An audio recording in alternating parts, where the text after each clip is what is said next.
Welcome to the Arthouse Legends videocast. This is the Movie Dude Eric, and on this episode, I'm going to be talking about my picks for the top 10 films of 2014. Now, 2014 has been a great year in film.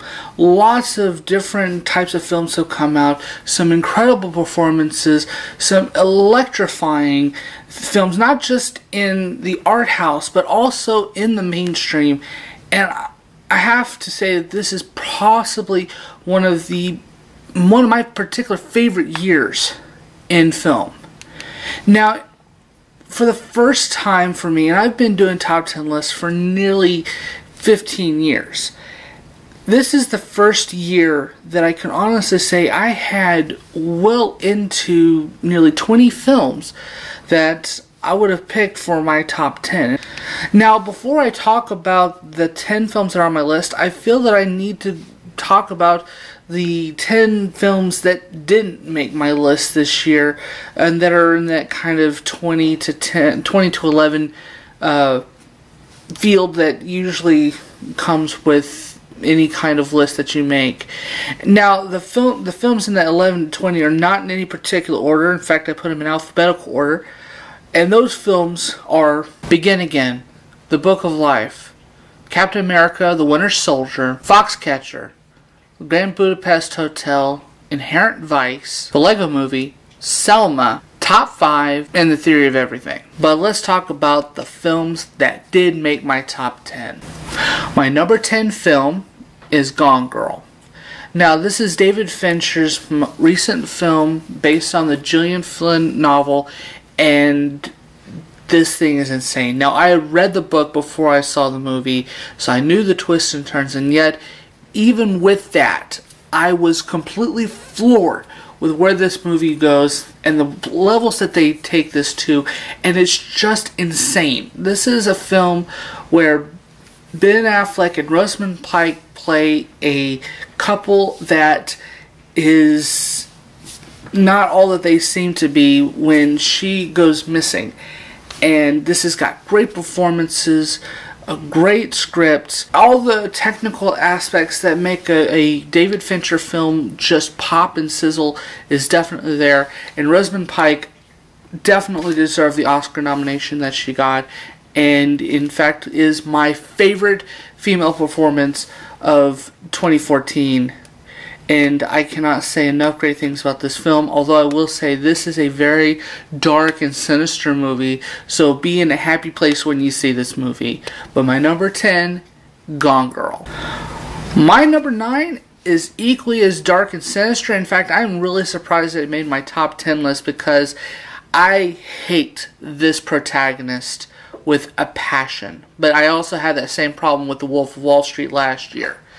And this year, Nightcrawler is my number 9 film. Dan Gilroy's script about a merciless and cunning opportunist played by Jake Gyllenhaal is the trappings of possibly one of the most brilliant and most cunning psychopaths to ever come into film, and especially in the last 10 years. That is not an easy feat. Jake Gyllenhaal gives a performance that transforms what we think of him as an actor, and while I hate this character, I hate him with a passion. That said, the performance was great, and I cannot say enough good things about this movie, even though just thinking about this character makes me want to scream. And maybe that, in a way, that's one of the reasons why it made my top 10 list, is that I feel so strongly about this protagonist and about this movie. And Renee Russo, who plays a newswoman that is a contact for Jake Gyllenhaal's character, is just tragic and at the same time very cunning and manipulative on her own right. And it's cynical and dark, but it's unforgettable. So my number 9 film, Nightcrawler. Now, for my number 8, I have to say that this is the first time that I've ever given a Marvel movie a place on my top 10 list. My number 8 film, Guardians of the Galaxy, directed by James Gunn, is just bristling with life and fun and excitement. But not just that.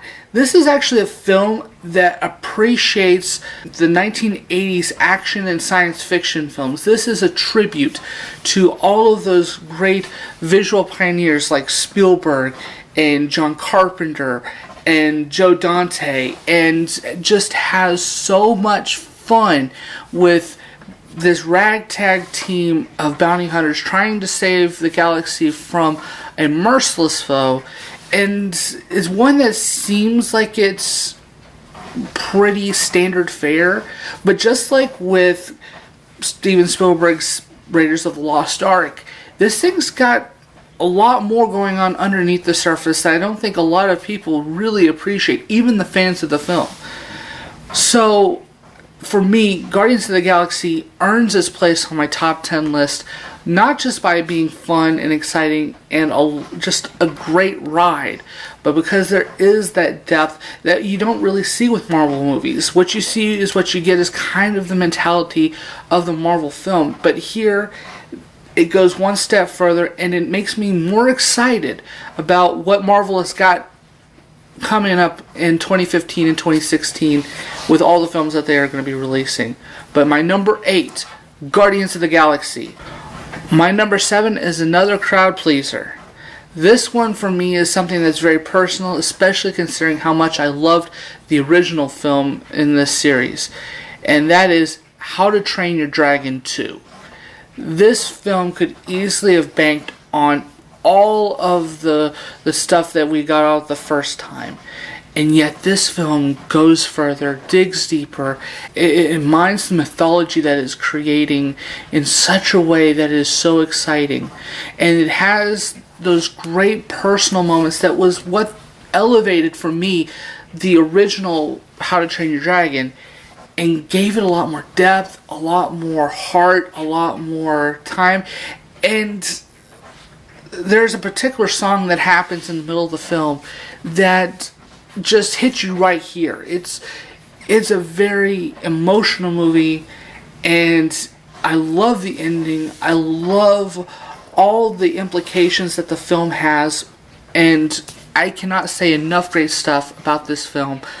But my number 7, How to Train Your Dragon 2, is simply put the best family film this year.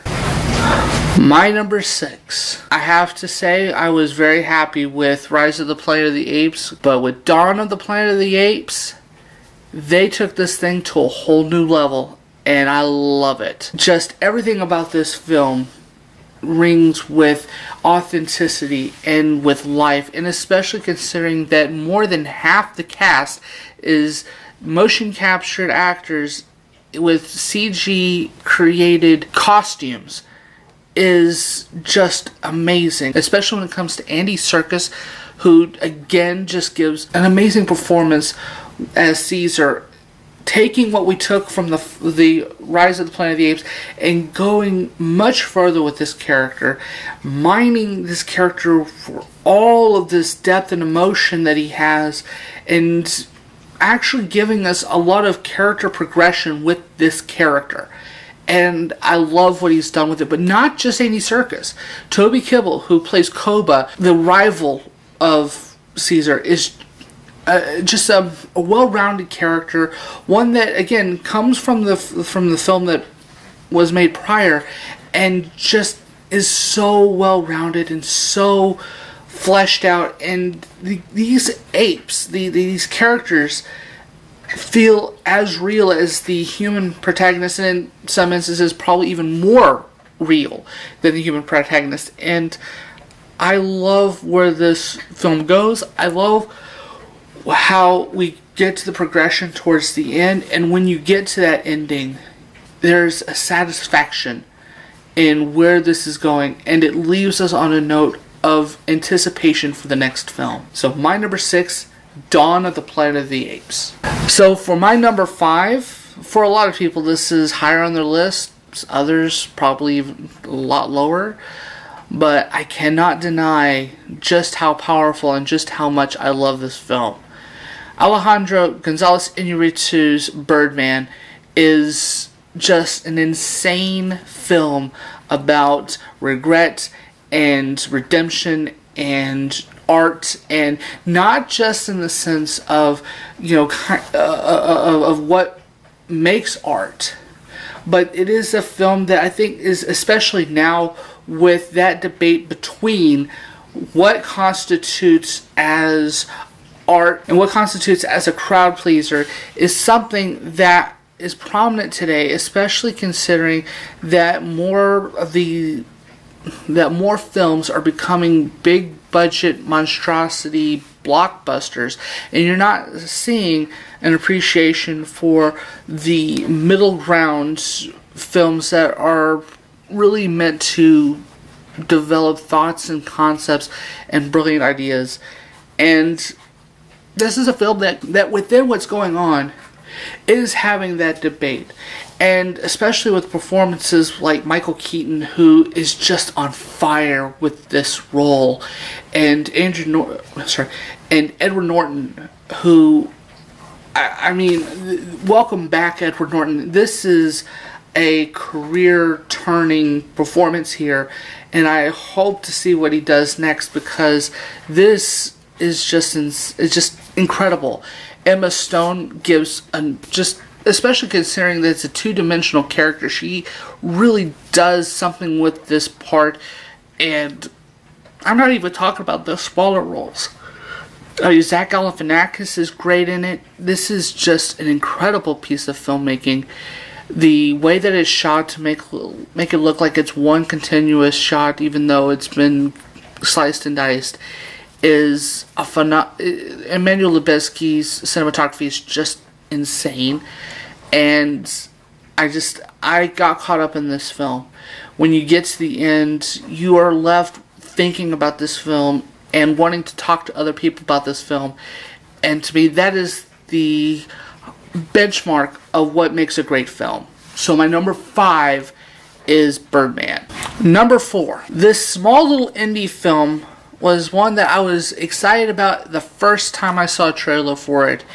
And when I saw this film, I was floored by its pacing and its deliberate nature, and just how it deals with the subjects that it's dealing with. And that is John Michael Madonna's Calvary. This small little film is about an Irish priest played by Brendan Gleeson in a performance that deserved Oscar if there ever was one, who finds out that one of his parishioners is going to murder him in 7 days.